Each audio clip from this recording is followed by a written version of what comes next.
14 tahun yang lalu, warga hampir tergusur dari perkampungan ini akibat pertambangan. Para warga terpaksa melakukan perlawanan atas nama cinta terhadap tanah mereka. 2013 adalah tahun titik balik bagi warga setempat. Iwan Dentolah yang menjadi pahlawan adanya destinasi wisata yang dikenal dengan Ramang-Ramang. Selamat menikmati film dokumenter dari kami.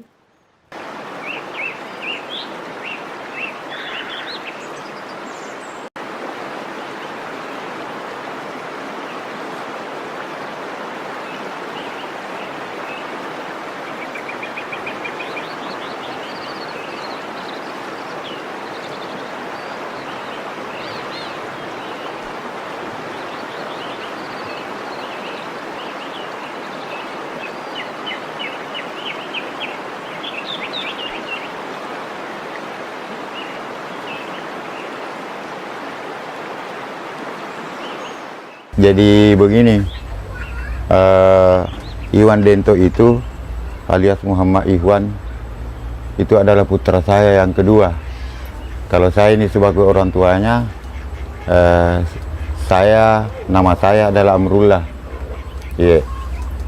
Jadi pertama itu saya seorang PNS. Awalnya sebenarnya saya bermaksud bagaimana Iwan itu bisa salah satu putra putri saya mengikuti jejak saya jadi PNS, tapi tidak berhasil sampai sekarang, satu pun tidak ada. Kemudian Iwan sejak remaja dia itu sudah bergerak di organisasi pencinta alam, sehingga otomatis saya mau tidak mau mengikuti setiap perkembangan karakter seorang anak. Jadi satu keberuntungan saya mengambil satu hikmah dari namanya Iwan. Sengaja memang itu dulu saya memberi nama Ikhwan. Kalau dalam bahasa Arab itu namanya Ikhwan, banyak persaudaraannya, banyak sahabatnya. Makanya Iwan itu tidak heran kalau dibilang dari kiri kanan itu persahabatannya, karena memang bersumber dari namanya itu Muhammad Ikhwan. Jadi, nah sekarang itu saya melihat semakin dia ditekan, semakin dia berkembang saya lihat. Jadi saya bilang, memang ada filsafat yang mengatakan, tanaman itu kalau disiram dengan susu tidak akan subur. Sama dengan manusia, manusia itu kalau semakin dipuji dia tidak akan berkembang. Tapi kapan dia dicaci maki dia akan berkembang. Sama dengan tanaman, kapan dia disiram dengan kotoran pasti dia akan subur. Begitulah perjalanan hidup untuk mencapai satu tujuan. Pasti tantangannya luar biasa. Iwan itu waktunya pendidikan itu luar biasa Nanda. Istilahnya berutang ini hari, besok bayar, lusa berutang lagi. Coba bayangkan itu. Sampai setapak dan setapak pendidikannya selesai, tetap dia prinsipnya di organisasi pencinta alam tidak pernah meleset. Dia bilang tidak Pak. Kalaupun wisata remban-remban yang ini mati, mundur, dia harus mati di tangan saya karena saya yang rintis. Dia punya tekad itu. Dan Iwan itu lain daripada lain karakternya. Dia itu ada istilahnya orang Makassar, satu kali ngomong tapi dia positif, caranya bicara tidak banyak basa-basinya. Itu saya tidak pernah setuju. Dan saya selalu awalnya kan dia terlibat di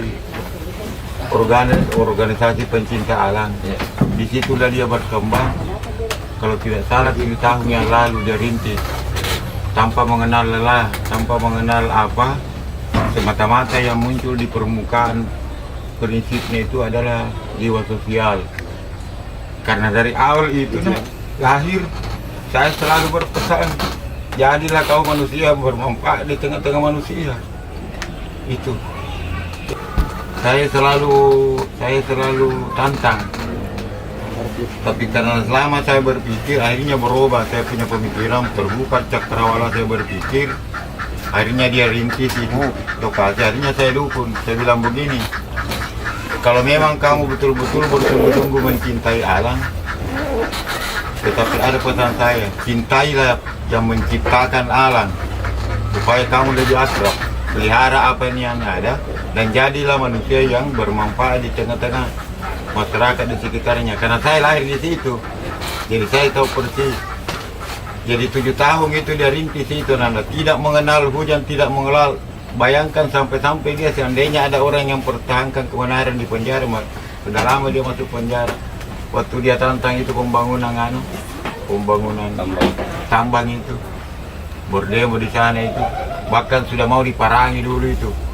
Karena kenapa mau diparangi? Ada beberapa orang yang sponsor di situ mengatakan menghalangi jalan hidup saya, karena dia tidak mengerti. Apa saya bilang sama Iwan, Ananda, seandainya ini kau anggap kebaikan, kemudian kamu mendapatkan satu kecelakaan, lebih baik kalau berhenti. Saya bilang tidak, Pak. Apa pernyataannya Iwan? Sampai titik darah habis. Saya tidak akan berhenti sebelum saya melihat hasilnya. Ternyata dia nikmati ratusan orang. Kau lihat sendiri kan? Kau lihat sendiri itu. Dan setiap saya sampaikan itu, pasti saya terharu. Karena perjalanannya luar biasa. Walaupun dia di akhir hari ini banyak orang yang ambisius untuk mengambilkan posisinya, tapi itulah tantangan, itulah tantangan. Jadi pada akhirnya ya, setiap ada perkembangan, setiap ada pergerakan, pasti dia minta izin ke saya. Dia bilang tidak, Pak, saya akan tuntaskan ini. Wisata Rambang ini, Pak, sampai di pelosok saya akan perkenalkan sampai di tingkat pusat. Sampai waktu diundang di DPR, di Komisi 7 atau Komisi 8, saya duduk menonton, saya sempat menangis melihat wawancaranya di televisi. Mamanya juga sempat menangis. Kau lihat anakmu, tidak sembarang orang yang bisa diwawancarai di DPR pusat, di komisi. Tapi karena gara-gara ini bisa teramang-ramang, tanpa satu sen pun uangnya terbang ke sana. Itu hikmah yang paling saya ambil. Karena saya selalu tekankan, bagaimana salah satu cara untuk mencintai pencinta Allah, setiap kau masuk di lereng gunung dimanapun, melihat selembar daun jatuh dari pohon, itu tidak akan mungkin jatuh tanpa seizin Tuhan. Itulah bukti pencintaan Tuhan, menciptakan begitu keindahan di lereng gunung, dimanapun di gunung. Itulah salah satu bukti kita dituntut mencintai itu pencinta alam. Kalau hanya ciptaannya yang kita cintai itu belum seberapa itu nanti. Tapi kita harus menuntaskan pencintaan kita itu bagaimana mencintai pencinta alam, sehingga itu bisa terjaga dengan baik. Ternyata sekarang alhamdulillah, tapi tantangannya bukan sedikit, luar biasa tantangannya yang dihadapi itu.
Salam, saya Iwan Dento. Saya salah satu warga di Rambang-Rambang. Saya berkegiatan di sini sudah sekitar 12 tahun, melakukan proses advokasi dan pendampingan terhadap teman-teman di sini. Saya lebih banyak konsen pada isu kars dan lingkungan, sekaligus mencoba membangun pengembangan kapasitas untuk teman-teman di sini. Di belakang saya ini adalah salah satu gugusan kars sebenarnya, atau munculan batu-batu kars yang muncul ke permukaan. Kalau orang di sini menyebutnya taman batu atau labirin stone. Ini dulu adalah bekas area konsesi salah satu perusahaan yang pernah masuk di Raman-Ramang. Raman-Ramang sebenarnya sendiri adalah sebuah dusun.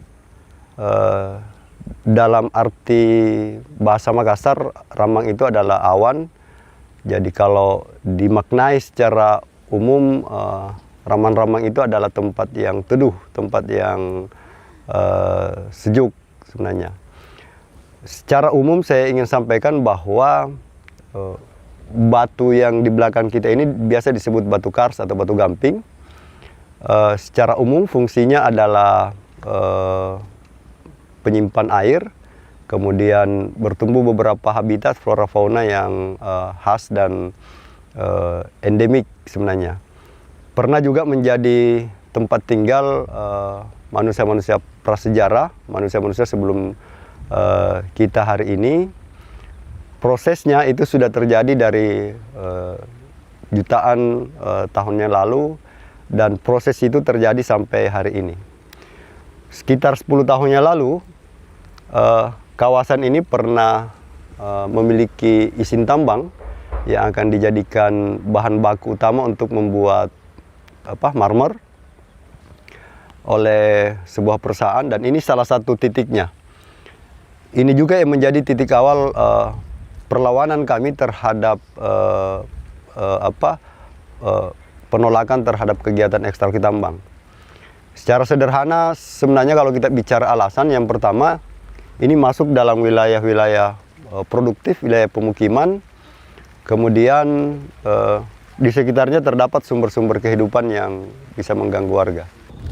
Dalam pengembangan pariwisata ini salah satu spot sebenarnya yang lagi kita kembangkan.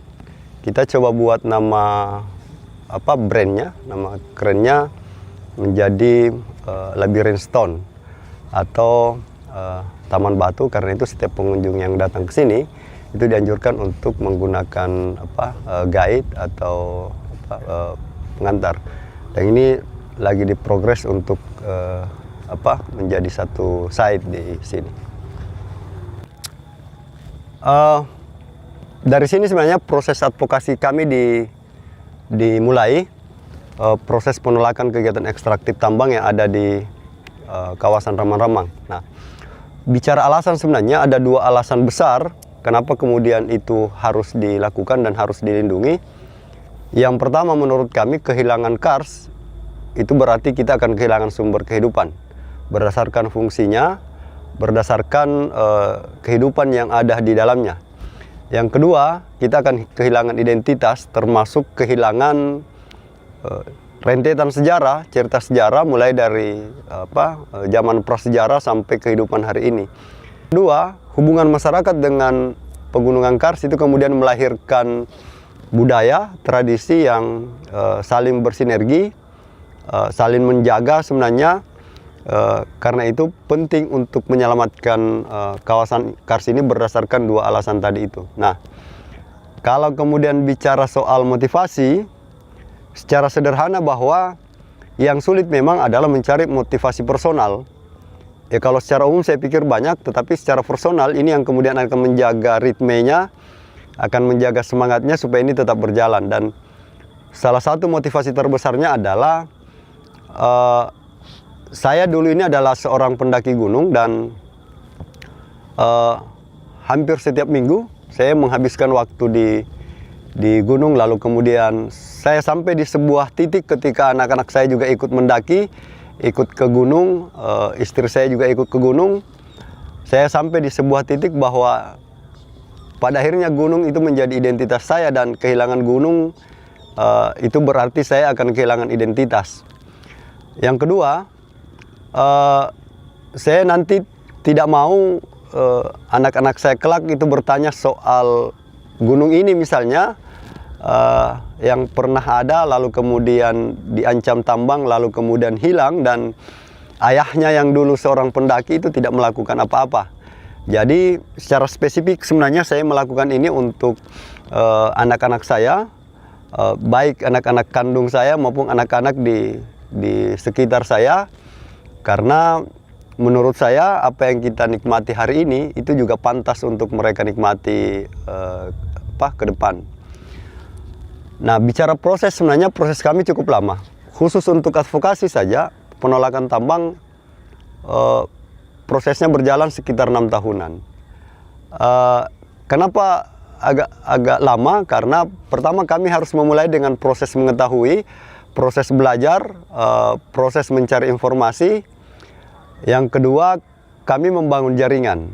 Jadi memang ini dikerjakan secara kolektif, baik oleh masyarakat, oleh teman-teman jaringan, teman-teman media, teman-teman NGO, teman-teman akademisi, komunitas, kelompok-kelompok pendaki dan sebagainya. Kemudian saya disimpang di sini untuk menjadi seperti penjaga obornya sebenarnya. Lalu kemudian teman-teman mensuplai segala sesuatu yang dibutuhkan, termasuk informasi, termasuk kebutuhan-kebutuhan data itu disuplai oleh teman-teman. Dan proses ini berhenti sampai ketika kami menerima sebuah legalitas bahwa izin tambang yang ada di sini itu dicabut.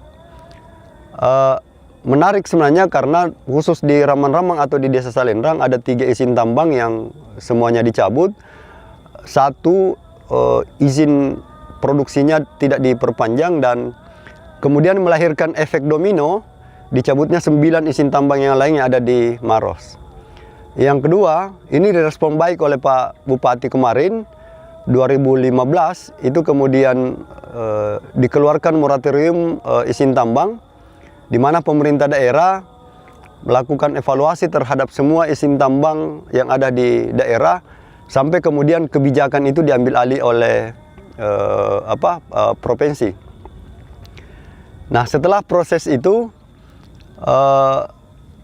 kemudian kita berpikir bahwa kalau setelah proses advokasi tambangnya tidak ada, maka wilayah ini akan menjadi tanah diam, tanah kosong kalau dia tidak dimanfaatkan, dan itu berpotensi mengundang kembali para investor untuk menambang. Nah, alternatif pertama yang kita dorong adalah bagaimana menghadirkan orang banyak ke sini sehingga apapun yang terjadi di sini itu kemudian terpantau dan dilihat oleh banyak orang. Dan alternatifnya adalah pengembangan pariwisata, tetapi dia harus berbasis masyarakat, berbasis komunitas, karena keberadaan pariwisata ini juga harus membantah janji yang pernah disampaikan oleh investor, janji untuk memberikan pekerjaan, memperbaiki kehidupan masyarakat. Nah, karena itu salah satu efek yang harus dilahirkan oleh pariwisata adalah harus berdampak terhadap kehidupan masyarakat di sini secara ekonomi, dan itu yang kemudian membuat kami memilih konsep ekowisata, bagaimana masyarakat menjadi pelaku sekaligus menjadi pengelola. Tetapi bukan berarti itu terputus dengan pemerintah. Dalam hal ini memang koordinasi kami banyak ke pemerintah desa dan dinas-dinas terkait seperti dinas pariwisata, perhubungan, kehutanan dan sebagainya. Proses itu berjalan sampai hari ini, dan saya mau bilang bahwa sekitar 2017-2018 apa yang pernah dijanjikan oleh perusahaan itu terbantah oleh kegiatan pariwisata dengan meningkatnya pendapatan masyarakat, meningkatnya jumlah pengunjung, lalu kemudian hampir seluruh masyarakat terlibat menjadi pelaku, baik itu sebagai operator perahu, sebagai petugas parkir, guiding, pengelola homestay dan sebagainya. Dan menurut kami ini jauh lebih efektif karena kegiatan ini hampir tidak mensyaratkan apa-apa kepada masyarakat kecuali kesiapan mereka menerima pengunjung. Dan proses itu berjalan sampai hari ini. Kami sudah sampai di tahapan pengembangan lanjutan. Nah, sekarang masyarakat kami hampir seluruhnya menjadi masyarakat 2 dusun ya, dusun Ramang-Ramang dan dusun Salendrang. Itu sekitar 60% itu sudah menjadi pelaku wisata. dengan potensi peningkatan ekonomi yang menurut kami sangat signifikan, sangat besar. Itu bisa dilihat dari berapa perputaran uang yang ada di Ramang-Ramang di tahun terakhir sebelum COVID yang mencapai angka sekitar 9 sampai 11 miliar. Dan itu sekaligus membantah kehadiran kehadiran tambang dalam wilayah Ramang-Ramang. Nah, bagi kami pariwisata adalah sebuah konsep tanding, sebuah konsep menjaga ruang, meskipun harus sangat hati-hati dalam pemilihan konsepnya.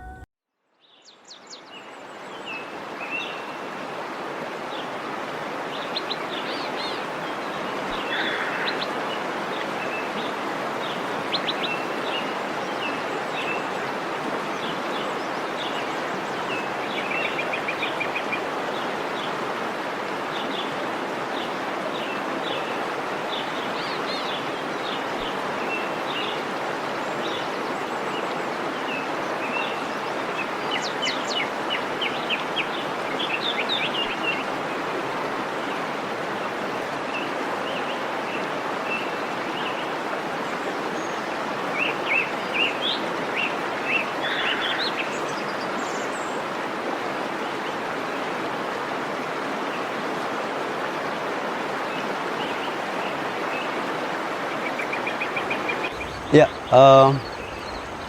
efek dari proses panjang sebenarnya yang kita lewati pasca advokasi terhadap penolakan kegiatan ekstraktif tambang di Ramang-Ramang adalah lahirnya pengembangan kawasan berbasis komunitas melalui kegiatan ekowisata.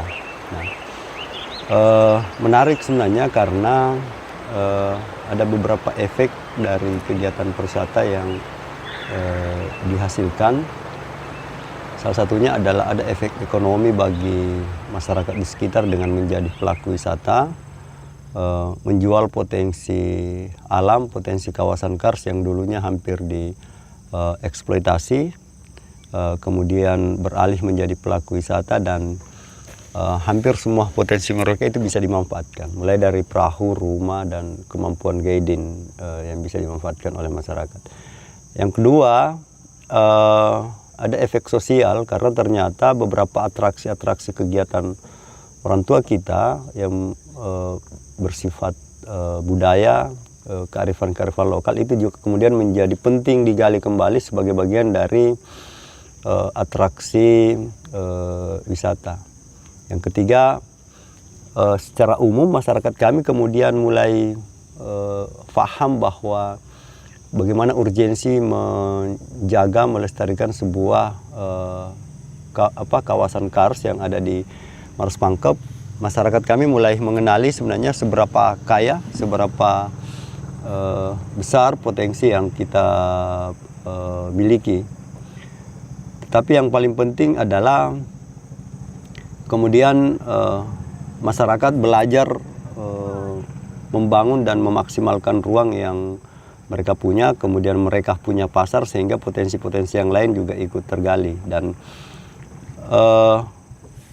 ini jauh lebih besar sebenarnya efek ekonomi yang pernah dijanjikan oleh perusahaan yang dulu juga mau masuk, mulai dari sektor pendapatan masyarakat, keterlibatan masyarakat, termasuk sebenarnya ketika dulu dijanjikan fasilitas dan infrastruktur, pada akhirnya mereka juga memiliki hari ini dan tanpa harus merusak. Hanya saja saya perlu sampaikan bahwa pariwisata juga bukan satu-satunya cara untuk memaksimalkan ruang. Bicara pariwisata juga harus sangat hati-hati ketika kita memilih konsep pengembangan, karena kalau tidak pada akhirnya juga dia akan eksploitatif sebenarnya. Tetapi cukup efektif menurut kami ketika kita bicara soal penjagaan ruang. Nah, di 2 tahun terakhir memang persentase keterlibatan masyarakat kami cukup besar, sampai 60%, dan rata-rata pendapatan itu sudah di atas 2,7 sampai 3 juta per bulan. Dengan capaian pengunjung itu sekitar 5.000-6.000 orang per bulan, dan saya pikir ini konsep yang sampai hari ini kami dorong sebagai upaya pemanfaatan ruang.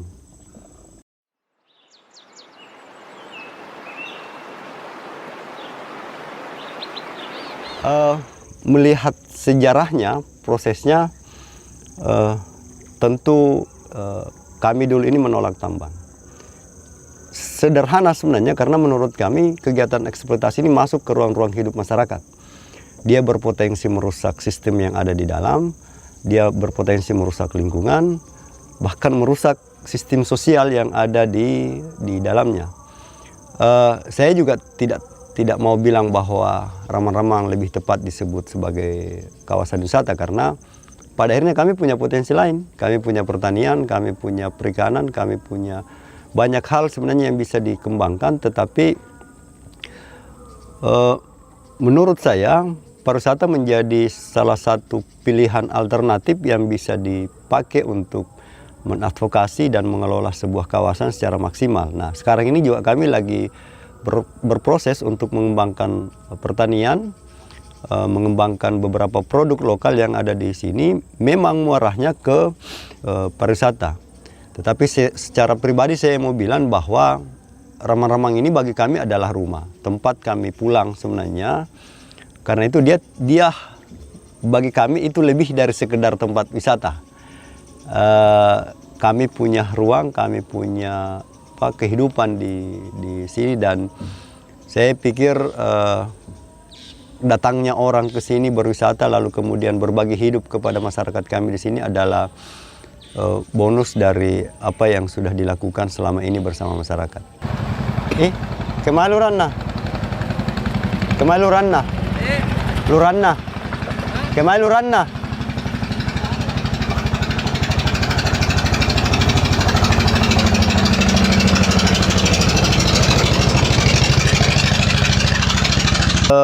Hampir seluruh jenjang pendidikan saya sebenarnya adalah agama.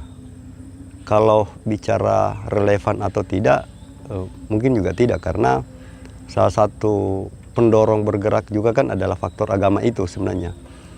Tetapi kalau secara akademik ya memang jauh, karena pada akhirnya saya bicara soal batu, saya bicara soal arkeologi, saya bicara soal lingkungan, saya bicara soal undang-undang, mungkin soal regulasi yang hampir tidak pernah saya dapatkan dalam proses pendidikan saya. Nah, apa yang kemudian membuat saya sampai di titik itu, yang pertama adalah kami punya banyak kawan-kawan jaringan yang mensupport sebenarnya informasi-informasi yang dibutuhkan.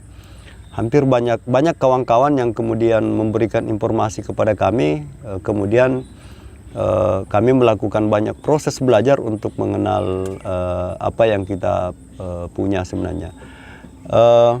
Kenapa itu penting? Karena ini soal rumah yang harus kami pahami jauh lebih dalam daripada orang-orang yang akan masuk sebelumnya. Yang kedua, kalau kemudian kami tidak mengenali rumah kami, tidak mengenali tempat kami, maka kami tidak tahu apa yang bisa dikembangkan. Ketiga, berpotensi orang-orang kemudian masuk karena dianggap ya kami tidak mengenal, kami tidak bikin apa-apa terhadap apa yang kita punya.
Saya sebagai istri mendukung penuh setiap kegiatan suami saya yang dilakukan di luar, dengan harapan dapat memberikan manfaat bagi banyak orang, terutama masyarakat. Tapi saya juga tidak mendukung karena waktunya kurang sama keluarga, terutama untuk menafkahi keluarganya tuh kurang.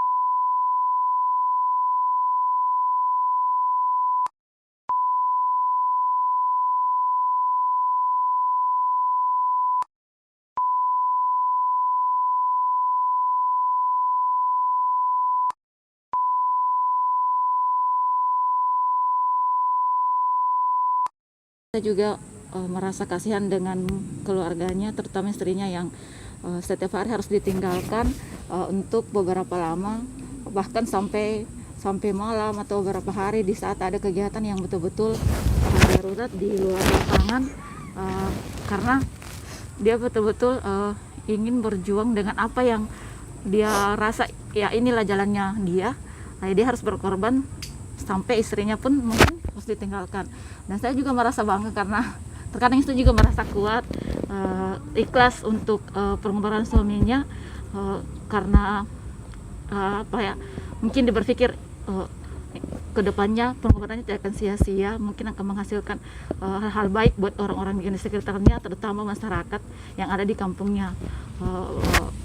Beliau selalu berpikir apa yang bisa beliau lakukan sebagai orang atau anak desa di kampungnya sendiri, jika tidak melakukan perubahan dari sekarang. Mungkin meskipun aku mengorbankan keluarga, awalnya sih berat sebagai istri, saya bisa merasakan sebagai adik, cuman lambat laun dengan semua yang dilakukan keluarga bisa mendukung dan mengerti semuanya. Mungkin itu yang bisa saya wakilkan dari istrinya, karena sekarang mungkin agak-agak kurang bisa menceritakan, terlalu pahit kalau ingin diingat kembali lagi semua perjuangan. Kami keluarga beliau adalah kebanggaan. Dari awal beliau merintis, memang kami dari pihak keluarga memberikan dukungan penuh, sekalipun itu terkadang membuat kami sedih ketika banyak orang yang mencicah. Tapi kami berharap apa yang beliau lakukan itu memberikan manfaat yang banyak untuk masyarakat, terutama di kampung kami. Kalau Menjawab pertanyaan yang sama. saya langsung jawab, Di. Oke. Kalau dari saya sebagai adik yang melihat perjuangan kakak sendiri, mungkin berat ya awalnya, karena banyak hal yang harus dikorbankan. Salah satu keluarga, waktu, materi, tapi dengan seiring waktu, dengan apa yang beliau perjuangkan, kami sebagai keluarga lambat laun mengerti, oh mungkin jalannya seperti ini yang harus beliau hadapi, penolakan dari beberapa warga, mungkin dari beberapa orang yang kurang suka. Tapi beliau tidak memikirkan dampak yang sekarang, beliau memikirkan dampak yang nantinya. Dengan apa yang beliau bisa tinggalkan jika memang sesaat nanti kita sudah tidak bisa lagi berbuat hal-hal baik di sekitar kita, setidaknya ada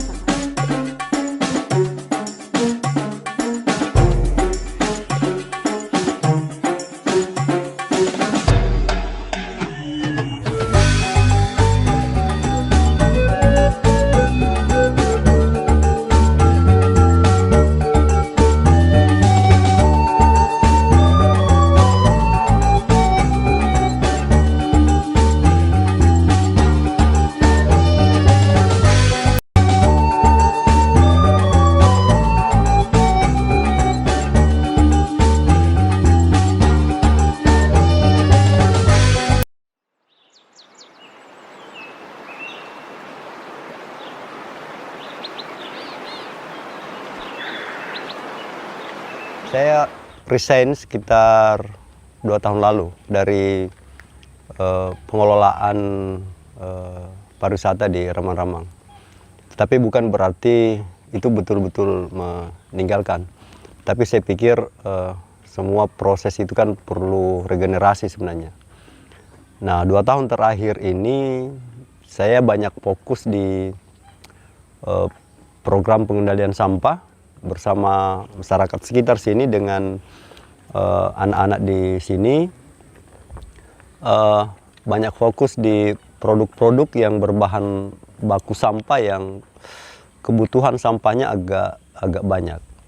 Misalnya kami lagi proses terus uji coba pembuatan batako. Nah, yang sudah jalan itu memang yang EcoBrick sebenarnya, batako ramah lingkungan yang kita buat dari sampah-sampah sisa plastik, kemudian beberapa kerajinan yang kira-kira kebutuhan plastiknya sangat banyak, dan itu melibatkan ibu-ibu dan anak-anak di sini yang ikut belajar di rumah belajar anak sungai. Yang kedua, saya fokus di pengembangan pertanian sekarang, pengembangan pertanian organik dengan memanfaatkan potensi pupuk kompos lokal atau pupuk organik lokal. Nah, bahan baku utama yang kami kelola itu adalah kotoran kelelawar. Jadi kami ada potensi kotoran kelelawar sebenarnya. Salah satu tujuan pengelolaannya kan adalah menghasilkan produk pupuk organik yang bisa dipakai di pertanian dan di semua jenis tanaman, tetapi juga mengkonservasi sebenarnya sumber daya alam yang ada. Artinya pengembangan produk ini juga nantinya akan berfungsi sebagai kontrol terhadap pemanfaatan potensinya. Artinya supaya kemudian proses pengambilannya nanti tidak eksploitatif. Dari sini kemudian programnya merambah ke pemanfaatan pekarangan, melibatkan ibu-ibu dan teman-teman remaja di sini, masuk ke pertanian, tambak. Dan untuk tahun pertama ini kami coba buat demplok hampir kurang lebih 1 hektar, dan mungkin sekitar seminggu 2 minggu ke depan itu sudah ada yang panen untuk demplok pertama. Yang ketiga, saya banyak fokus di pengembangan sumber daya manusia. Sejak 2 tahun terakhir kami membangun rumah belajar. Sebenarnya proses pengembangan sumber daya manusia itu sudah kami lakukan sekitar 2017. Tetapi betul-betul fokus itu memang baru 2 tahun terakhir ini, setelah kami punya rumah belajar. Itu banyak melibatkan teman-teman di sini lokal, kemudian banyak juga mengambil murid-murid dari anak-anak di sekitar sini. Nah, untuk perkenalkan, nama saya Nasriani.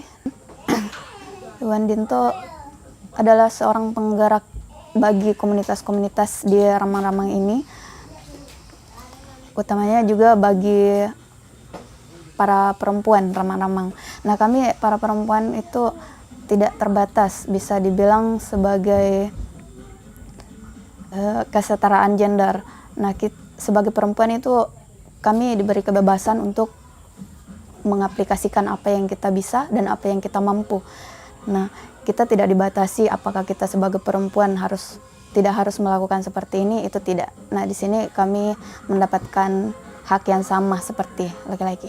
Nama saya Nasrul, saya dari komunitas anak sungai Ramang-Ramang. Nah, di sini kami belajar banyak hal. Salah satunya belajar tentang bagaimana kita bisa menjadi pemimpin. Terus diajarkan banyak hal juga, diantaranya belajar bahasa Inggris, diantaranya ada bahasa Inggris, dan belajar bagaimana kita bisa terlibat aktif di masyarakat. Nah, untuk kelas, sekarang kami fokus di beberapa kelas. Ada 3 kelas untuk anak, bahasa Inggris, bahasa daerah, dan ada kelas mengaji 1. Sekarang kami lagi berusaha mau buka kelas baru untuk seni.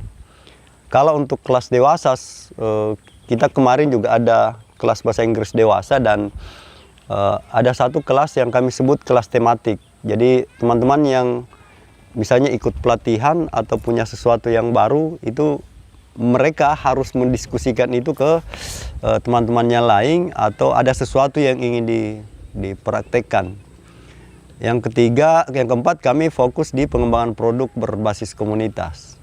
Nah, salah satunya tadi itu adalah guano. Yang kedua, kami lagi mendorong, sebenarnya lagi mulai berjalan ini, bagaimana teman-teman bisa menghasilkan produk UMKM yang berbasis sampah sebenarnya. Jadi kalau selama ini ketika kita bicara UMKM, maka orang akan secara tidak langsung berpikir bahwa UMKM itu hanya sebatas produk makanan, kerajinan. Nah, kami coba mau bikin itu, beberapa sebenarnya sudah kita buat, seperti furnitur, tas, dan sebagainya.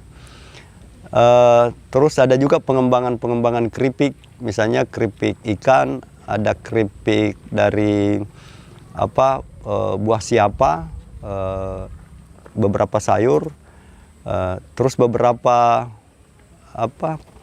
buah-buah lokal juga, itu juga mulai kami kembangkan menjadi produk yang bisa dijual. Beberapa jenis sirup dari buah-buah lokal seperti buah nipa, itu juga mulai dikembangkan oleh teman-teman. Substansinya sebenarnya untuk 2 tahun terakhir ini saya fokus di pengembangan kapasitas, pendidikan, dan lingkungan. Lingkungan ini sudah termasuk pertanian di dalamnya. Jadi saya tidak tahu ya apakah itu bisa disebut daya tarik, tetapi beberapa orang justru kemudian datang ingin melakukan proses belajar sendiri. Ada juga yang datang menggunakan fasilitas yang kita punya. Teman-teman melakukan pelatihan, kajian di rumah belajar. Tetapi kalau bicara pertanian, mungkin iya, karena targetnya kan sebenarnya adalah pertanian organik. Dan dalam konteks pariwisata kan ada yang disebut agrowisata. Tetapi lebih spesifik sebenarnya arahnya ke produk. Bahwa ke depan selain kita menjual pupuk, targetnya sebenarnya adalah kita bisa menjual beras organik ke pengunjung yang datang. Tapi bisa jadi nanti pada akhirnya dia akan menjadi bisa jadi dikunjungi dengan tema agak khusus, misalnya kunjungan studi, belajar, atau praktikum bersama mungkin bisa.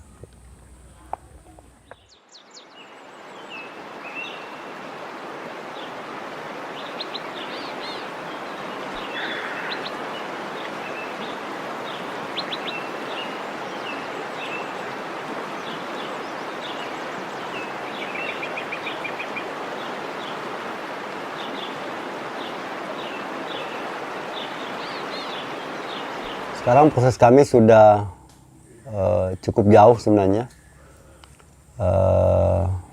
Ada banyak proses yang sudah dilewati oleh teman-teman dan seluruh masyarakat di Ramang-Ramang. Paling tidak kegiatan pariwisata sudah berjalan dan bagi kami itu pasar. Tugas kami hari ini adalah bagaimana memanfaatkan ruang ini, memanfaatkan kampung ini senti per sentinya, tanah per tanahnya secara berkualitas. Jadi kalau secara kuantitas sebenarnya kami sudah peroleh dari kegiatan pariwisata. Sekarang kami lagi berpikir bagaimana memanfaatkan ruang ini, tanah yang ada di sini setiap sentinya. Karena itu 2 tahun terakhir ini kami banyak diskusi, banyak bicara soal bagaimana membangun pertanian yang baik. Kemudian bagaimana membangun pemahaman konservasi terhadap masyarakat, termasuk bagaimana membangun pemahaman soal lingkungan kepada masyarakat. Bagi kami bahwa alam ini sudah memberikan hak kita dan sekarang waktunya kita memberikan kewajiban kita terhadap alam supaya hubungan ini terus berjalan sampai hari ini. Dan yang pasti kita berharap bahwa anak-anak kami ke depan itu bisa jauh lebih paham dari kami hari ini, karena itu prosesnya juga mulai dibangun dari anak-anak yang ada di sekitaran Ramang-Ramang. Nah, harapan terbesar kami sebenarnya adalah bahwa saya dan masyarakat di sini tetap menjadi tuang bagi rumahnya, tetap menjadi tuang bagi tanahnya. Kami welcome terhadap siapapun yang datang, itu konsekuensi yang harus kami terima, tetapi kami juga harus memastikan bahwa keadaan seluruh masyarakat di sini baik-baik saja, karena apapun yang kami lakukan hari ini itu kami persiapkan untuk diwariskan kepada anak-anak kami nanti. Saya kira itu, terima kasih.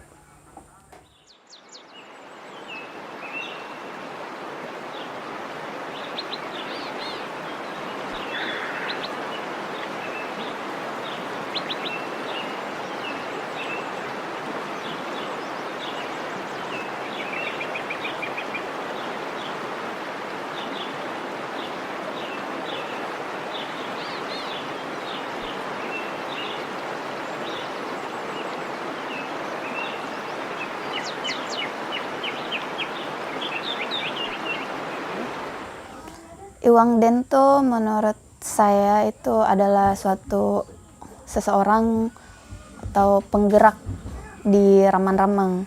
Nah, Iwan Dento ini bisa menjadi sebagai seorang kakak, saudara, dan bisa menjadi bapak bagi kami semua. Ya,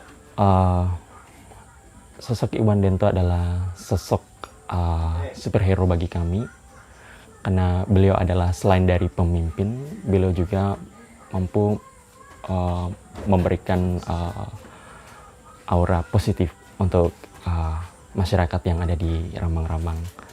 Selain itu kami juga belajar banyak dari Bang Iwan Dento, yang dulunya kami bukan siapa-siapa, kini bisa dipandang oleh masyarakat luas. Selain dari itu, Iwan Dento banyak melibatkan masyarakat di Ramang-Ramang ini. Salah satunya adalah pelibatan dari segi wisata maupun aktivitas belajar mengajar. Salah satunya kami ada kelas belajar namanya komunitas anak sungai Ramang-Ramang. Nah, di sini kami. Setiap orang mempunyai era, dan setiap era mempunyai cerita. Perjuangan seorang Iwan Dento adalah kisah yang akan terus dikenang. Ramang-Ramang adalah bukti dari perjuangan seorang Iwan Dento.